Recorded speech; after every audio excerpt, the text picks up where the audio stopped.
It's my pleasure to introduce the awardees today. We have two SAFMR and SSCI awardee. The first one is a Trainee Research Awardee, and we're going to hear from Caitlin Sullivan from the LSU about smoking history and PD-1, PDL-1 pathway blockade, predicting response in the treatment of metastatic cancer. Thank you, Caitlin.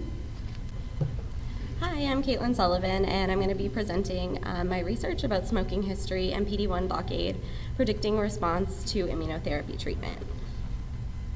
So while I don't have any disclosures to make, these are the disclosures of my research mentor, Dr. Mark Matrana. So first, for some background. So immunotherapy, immune checkpoint pathways are important in mediating self-tolerance and controlling self-damage, and they can be manipulated by cancer cells as a mechanism to evade immune surveillance. Immunotherapy involves modulating the immune system's regulatory mechanisms to enhance immune response against cancer cells.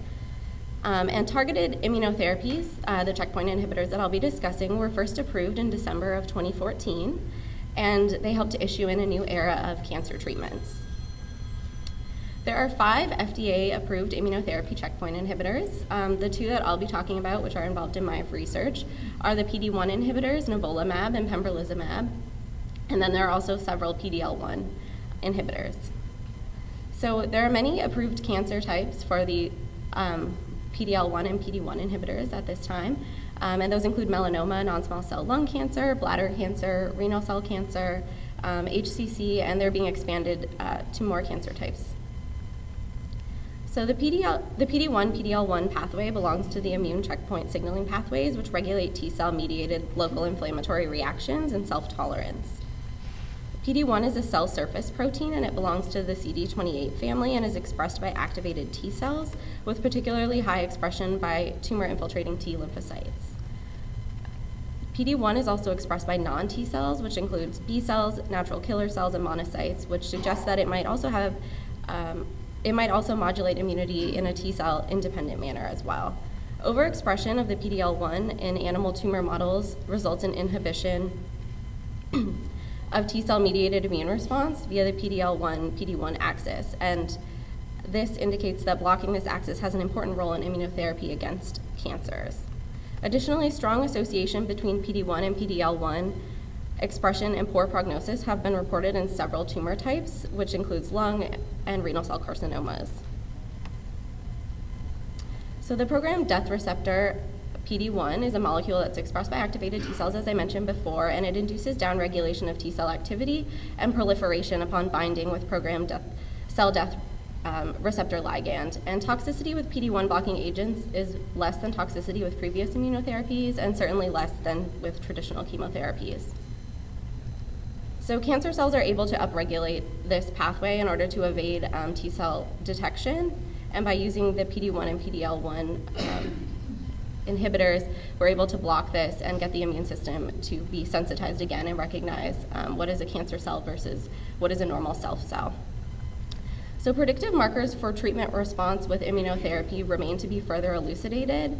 So tumor expression of PD-L1 is suggestive, but it's been an inadequate biomarker to predict response.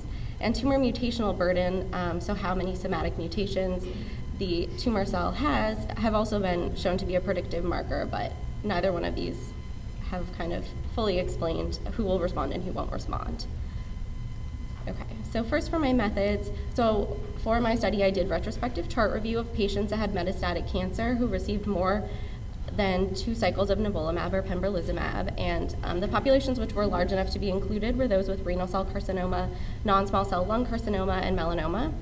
And I analyzed treatment response by RECIST criteria. So complete response was disappearance of all lesions. Partial response was equal to or greater than 30% decrease in the sum of all target lesions. Progressive or stable disease was less than 30% decrease or less than 20% increase in the sum of the target lesions. And progressive disease was a greater than 20% increase or any new lesions.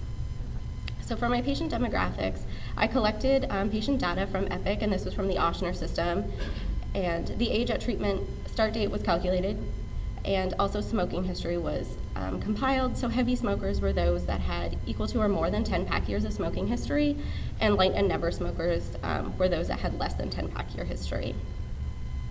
Okay, so for my results, so I analyzed the data of a total of 120 patients with different types of metastatic cancer, as I outlined before, who had received at least 2 cycles of the immunotherapy with a PD-1 blockade. And I saw a trend of better treatment response in heavy smokers when compared with light to never smokers. And you can see that in the disease control rate at the bottom, that the disease control rate in heavy smokers was 66% versus 60% in light and never smokers. And then treatment response, overall less heavy smokers had progressive disease. You can see 34% compared to 46% in light and never smokers. And heavy smokers also had more stable disease, which is obviously also a positive result, with 44% of heavy smokers having stable disease and only 34% of light and never smokers. Okay, so from the Kaplan-Meier, this showed that our overall survival was significantly improved for heavy smokers who had received these treatments versus light and never smokers.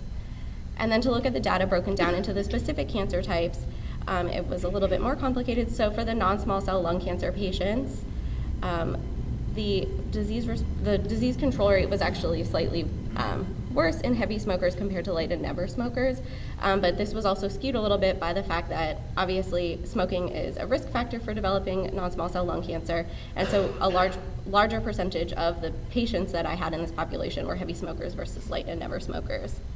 So it was a 63% disease control rate in heavy smokers versus 69% in light and never smokers. Okay, and the same with the treatment response. Heavy smokers had kind of relatively similar but slightly elevated progressive disease at 38% versus 31% in light and never smokers. And stable disease as well was higher in light and never smokers at 63% and 38% in heavy smokers. So for progression-free survival, there was no significant difference in non-small cell lung cancers. Overall survival, however, did show a statistically significant difference in heavy smokers versus light and never smokers, which was interesting. For renal cell carcinoma, the disease control rate was better in heavy smokers at 69% versus light and never smokers at 32%, and that was statistically significant. And the treatment response amongst heavy smokers was also better, with less heavy smokers having progressive disease at 31% versus 69% in light and never smokers, as well as more heavy smokers that had stable disease, as well as partial response in comparison with light and never smokers. So the progression-free survival in RCC by smoking status was statistically significant, with better progression-free survival in heavy smokers versus light and never smokers. But interestingly, the overall survival in this group did not seem to vary and was not statistically significant. For melanoma, I had also included this, but it was a little bit difficult to analyze this data on its own since it was a very small patient population. There were only 15 patients that met the criteria, and out of those, all of them were male, so that also kind of skewed the data slightly. So the disease control rate for heavy smokers, however, here was 100% versus 65% in the light and never smokers. But as I said, it's a little difficult to interpret this data given the small patient population. Okay, and for melanoma treatment, there was no progressive disease in the heavy smokers at all, and there was progressive disease in 35% of the light and never smokers. And there was also stable disease was greater in the heavy smokers compared to light and never smokers at 50% versus 24%. Progression-free survival was not statistically significant in this population, and that's because, as you can see, since there was no progressive disease in the heavy smoking group, all of those patients had to be censored. And that also extends to the overall survival, but you can see that the trend suggests that there is better progression-free survival and overall survival in heavy smokers versus light and never smokers. Okay. So what might be the cause of this difference in treatment response? So it's already known that smoking increases tumor mutational burden, as I talked about before. So tumors in never smokers generally have fewer somatic mutations compared to those in smokers. And tumor mutational burden has independently been shown to increase response to treatment. So in non-small cell lung cancer patients with high mutation burden, they had higher objective response rates and improved progression-free survival compared to those that had a low mutation burden. So smoking and immunotherapy, these results suggest that smoking history might represent a possible prognostic indicator for treatment response to PD-1 blockade, suggesting that it might be worth incorporating these immunotherapy treatments earlier in the disease course for patients that have a heavy smoking history. Okay. And I'd like to acknowledge my research mentor, Dr. Mark Matrana, Dr. Jonathan Liu, and John Kucharczyk, who also helped me with this project, Madhav, who helped with statistics, and Naharka and Diana. And these are my references.